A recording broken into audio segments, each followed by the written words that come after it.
नमस्कार दोस्तों, आज की वीडियो काफ़ी डिमांडिंग वीडियो है। How to activise agent. मेरे पास टेलीग्राम ग्रुप पे भी और अदरवाइज पर्सनल डीएम भी आते रहते हैं कि मैम एजेंट बन गए, एक्टिवेट नहीं हो रहे, कुछ समझ में नहीं आ रहा है कि क्या करें।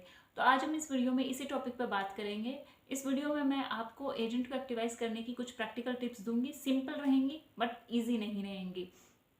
अगर आप उनको इम्प्लीमेंट करेंगे, मेहनत करेंगे, तो आपके एजेंट फॉर श्योर एक्टिवाइज होंगे और आपको रिजल्ट मिलेगा। बट अगर आप ये सोचते हैं कि मैडम की ये वीडियो देखने मात्र से आपके एजेंट एक्टिवाइज हो जाएंगे, तो ऐसा बिल्कुल नहीं होने वाला है। वीडियो शुरू करें उससे पहले आप लोगों से रिक्वेस्ट है, please like share and subscribe कर दीजिए, क्योंकि इससे मुझे मोटिवेशन मिलता है आपके लिए और बेहतर कंटेंट बनाने का। चलिए अब वीडियो शुरू करते हैं।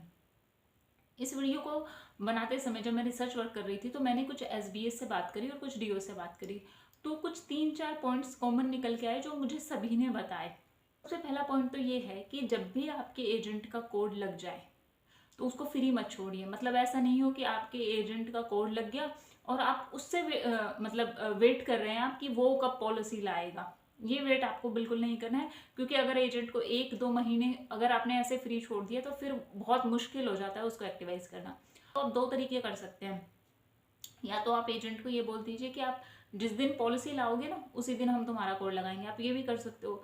या फिर ये कर दीजिए कि कोड लगा दीजिए और उसको कह दीजिए कि पॉलिसी रेडी रखे, जैसे ही कोड लगेगा कर लेंगे, पॉलिसी तुरंत हो जाएगी। तो आपको क्या करना है, जैसे ही एजेंट का कोड लगता है आप उसके घर पहुंच जाइए और उसको वहीं पे जो भी प्लान आपको समझाने हैं, जो भी ट्रेनिंग देनी है, उसको घंटा 2 घंटा लग के वहाँ पे उसे वो ट्रेनिंग दीजिए। और ऐसी आपको 3-4 मीटिंग करनी पड़ेगी उसके घर जाके। और वहाँ पे उसके जो फैमिली मेम्बर्स हैं उनसे भी बात कीजिए, उनको भी समझाइए कि एजेंसी में कितना फ़ायदा है, कितना कमीशन मिलता है, कितना पैसा मिल सकता है।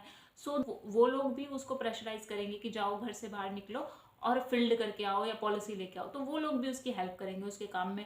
और ये बेटर रहता है कि अगर फैमिली मेम्बर्स को भी एजेंट के काम के बारे में पता रहे और आप उनके फैमिली मेम्बर से जब मिलोगे ना तो वो भी आपके लिए भी बेनिफिशियल रहेगा। तो पहली चीज़ तो आपको ये करनी है कि एजेंट को उसके घर पे जाकर ट्रेनिंग देनी है। और दूसरा दूसरा पॉइंट ये है कि अगर जब आपने एजेंट को प्लान समझा दिए और सब कुछ आपने उसको अच्छे से ट्रेनिंग वगैरह दे दी, उसके बाद उसे कहिए कि प्रोस्पेक्ट्स के नाम लिखे। आप उसके घर पे जाएंगे और उससे कहेंगे कि मुझे नाम दो। चलो आज किसी के घर चलते हैं। अगर वो कहेगा कि सर मेरे पास अभी 50 लोगों की, वो आनाकानी करेगा। अगर मतलब आपका एजेंट थोड़ा सा काम करना नहीं चाह रहा है या डिले कर रहा है, प्रोकेस्टिनेट कर रहा है, तो आपको क्या करना है, आपको उसको कहना है कि मुझे सिर्फ 2 नाम दो आज जिसके घर चल सकते हैं, जहाँ से हम पॉलिसी करके लेके आएंगे। तुम्हें कुछ करना ही नहीं है, प्लान मैं समझाऊंगा, बस तुम नाम और पता बताओ, चलो चलते हैं। तो ये चीज आपको उनके साथ करनी होगी और उनके साथ जाके और उनकी पॉलिसी करवा के देनी होगी। इतना आपको करना होगा। अदरवाइज वो एक्टिवेट खुद से हर कोई एक्टिवेट नहीं हो सकता। तो शुरू में आपको खुद से मेहनत करनी पड़ेगी, ज़्यादा एजेंट के साथ लग के। तो एजेंट के साथ एजेंट बन के काम करना पड़ेगा। मतलब आप हैं तो डीओ, पर आपको एजेंट की तरह ही काम करना पड़ेगा। तीसरा ये है कि डीओ को नॉलेज बहुत ज़्यादा होनी चाहिए। अगर आपको नॉलेज नहीं है तो आपके लिए दिक्कत हो जाएगी। आपको मैंने पिछली वीडियो में भी जब मैंने ये कहा था कि एजेंट से काम कैसे कराएं, उस अगर आपने वो वीडियो नहीं देखी है तो उसका लिंक मैं यहाँ कहीं आई बटन में दे दूंगी, आप वो वीडियो देख सकते हो। उस वीडियो में भी मैंने यही कहा था कि अगर आपको एजेंट से काम कराना है तो आपको खुद से पहले काम करना आना चाहिए। तो आपको खुद से नॉलेज होनी चाहिए, आपको खुद से पता होना चाहिए कि पॉलिसी को सेल कैसे करते हैं। अगर आपको खुद से ही पॉलिसी सेल करनी नहीं आएगी तो फिर एजेंट क्या सीखेगा आपसे। तो पहले आपको अपने स्किल्स पे काम करना होगा, तभी आप एजेंट से उम्मीद कर सकते हैं कि वो काम करके दे। ठीक है, तो ये चीज़ आपको करनी है कि अपनी स्किल्स को इम्प्रूव करना है, अपनी नॉलेज को इम्प्रूव करना है। इसके अलावा आपको अपने एजेंट के बारे में पता होना चाहिए, अपने एजेंट के बारे में जानकारी रखें। देखिए मैंने फर्स्ट पॉइंट में भी बताया था कि एजेंट के घर जाइए और उनके साथ 3-4 मीटिंग कीजिए। यहाँ मैं एक चीज़ और ऐड करना चाहूँगी कि आप एजेंट के साथ एक बॉन्डिंग क्रिएट कीजिए। आपकी बॉन्डिंग होनी चाहिए एजेंट के साथ। ऐसा नहीं है कि एजेंट बिल्कुल आपके लिए अजनबी है, आपको कुछ पता ही नहीं है उसके बारे में। जैसे हर माँ बाप को अपने बच्चे के बारे में पता होता है कि मेरा ये बच्चा थोड़ा नकचढ़ा है, ये मुंह फट है, इसको ये चीज़ पसंद है, उसको नहीं। इतना जितना पेरेंट्स को पता होता है उतना तो खैर आपको नहीं पता चलेगा। फिर भी एक जो बेसिक अंडरस्टैंडिंग होती है ना कि उनके टेम्परामेंट की, उनके नेचर की, उनके बिहेवियर की, वो आपको ज़रूर मालूम होनी चाहिए। इससे क्या बेनिफिट होगा कि इससे जब आप उनसे डीलिंग करेंगे ना तो आपको पता होगा, क्योंकि हम हर एजेंट को एक तरीके से डील नहीं कर सकते। कुछ एजेंट के साथ हमें थोड़ा एक्स्ट्रा स्ट्रिक्ट होना पड़ता है, हमें पता होता है कि ये ऐसे ही काम करेगा। कुछ के साथ हमें पता होता है कि अच्छा इसका थोड़ा ईगो इशू है तो उसके साथ अलग तरीके से हैंडल करना पड़ता है। आपको ये सब चीज़ें सीखनी पड़ेंगी और ये चीज़ें समझनी भी पड़ेंगी, तभी आप अपने जो एजेंट्स हैं ना उनसे आउटपुट ज़्यादा अच्छे से निकलवा सकते हैं। क्योंकि अगर एक बॉस को अपनी टीम के बारे में आइडिया ही नहीं होगा, उनको पता ही नहीं होगा किस बंदे का कितना पोटेंशियल है, वो भी अगर नहीं पता होगा तो फिर आप उनसे काम कैसे करवाएंगे। कुछ एजेंट आपके ऐसे होंगे जो मोटी मोटी पॉलिसी लाएंगे, मतलब 50,000 लाख रुपए का प्रीमियम लाएंगे। कुछ एजेंट आपके ऐसे होंगे जो छोटी छोटी पॉलिसी लाएंगे पर वो बहुत सारी पॉलिसीज ला देंगे। तो आपको तो अपनी टीम में दोनों चाहिए ना, क्योंकि आपके पास सिर्फ प्रीमियम का टारगेट नहीं है, आपको प्रीमियम और पॉलिसी दोनों करनी है। तो आपको ये एक बेसिक चीज़ आपको पता होनी चाहिए। बेसिकली ये है कि ह्यूमन बिहेवियर और कुछ जितना अच्छे से आप एनालिसिस करेंगे, जानेंगे, अपनी कम्युनिकेशन स्किल्स पे काम करेंगे, अपनी नॉलेज पे काम करेंगे, और इन चीज़ों से इतना ज़्यादा घबराने की ज़रूरत नहीं है। ये चीज़ें समय के साथ हर कोई सीखता है। मतलब ऐसा नहीं है कि आज मैं बैठ के बात कर पा रही हूँ तो मुझे सब कुछ आ गया या मुझे पता है, नहीं। और या फिर जो 25-26 सालों से बैठे हुए हैं उन्हें सब कुछ पता हो गया। बट ये है एक्सपोजर का और एक्सपीरियंस का फ़र्क पड़ जाता है, जो कि आपको समय के साथ ही आ जाएगा जैसे जैसे आप लोगों से डील करेंगे। इसके अलावा आई गेस 5th या 6th पॉइंट है, वो ये है दोस्तों, कोई एक फिक्स्ड फॉर्मूला नहीं है, कोई हार्ड एंड फास्ट रूल नहीं है जिसको कि यही एक तरीका है कि इसको फॉलो करने से आपके एजेंट रिक्रूट कर हो जाएंगे, या फिर इस तरीके को फॉलो करने से आपके एजेंट एक्टिवाइज हो जाएंगे। ये हिट एंड ट्रायल है। जब तक आपको अपना बेस्ट तरीका नहीं मिल जाता तब तक आपको बहुत सारे मेथड्स अप्लाई करने पड़ेंगे, ट्राई करने पड़ेंगे। और जब आप ये सब करते रहेंगे और लगातार फील्ड करते रहेंगे तो आपको एक समय ऐसा आएगा जब आपको अपना बेस्ट तरीका पता चल जाएगा कि हाँ, मैं इस तरीके से एजेंसी समझाता हूँ तो मेरा कन्वर्जन रेशियो ज़्यादा होता है, या ये वाली प्रोफाइल, हाउस वाइफ प्रोफाइल मेरे लिए ज़्यादा अच्छा काम करती है, या मेरे एजेंट यहाँ से बनाता हूँ तो मेरे को ज़्यादा अच्छा आउटपुट मिलता है। ये चीज़ें आपको समय के साथ समझ में आने लग जाएगी।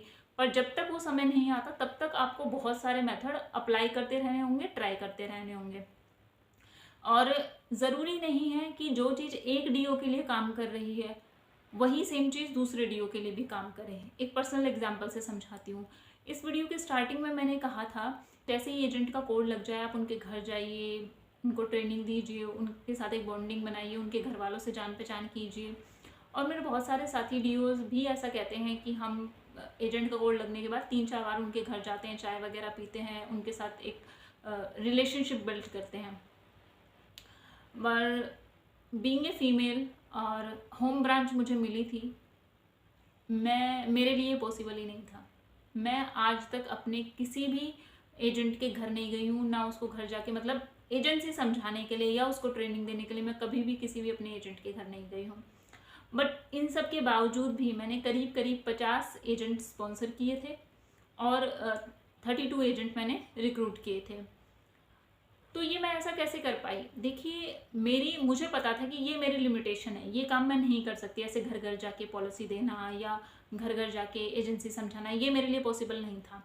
तो मैंने एक अल्टरनेटिव वे फाइंड आउट किया कि मैं क्या कर सकती हूँ, और फिर मैंने उस तरीके से एजेंट रिक्रूट करने शुरू किए कि अच्छा ठीक है, मैं ये नहीं कर सकती पर मैं ये तो कर सकती हूँ। तो इसीलिए मैं आपसे कहती हूँ कि आपकी अगर कोई लिमिटेशन है तो आपकी फॉर श्योर कोई ना कोई स्ट्रेंथ भी होगी। आप अपनी स्ट्रेंथ को फाइंड आउट कीजिए और उस पर वर्क कीजिए। जो भी फीमेल पीडीओ मुझे सुन रही है, तो आप कभी भी ये मत सोचिए कि मैं 7 बजे के बाद फील्ड नहीं कर सकती, मैं तो इस तरीके से जाके लोगों के बीच में नहीं बैठ सकती, क्योंकि मेल पीडीओ के पास ये एडवांटेज होती है कि वो इस तरीके से जाके ग्रुप में बैठ सकते हैं। In the same way mail PDO ये मत सोचे कि फीमेल के पास ये वाली एडवांटेज होती है। मेल और फीमेल दोनों के पास अपनी अपनी एडवांटेज हैं। आप उन चीज़ों पे काम कीजिए और अपनी लिमिटेशन पे फोकस मत कीजिए।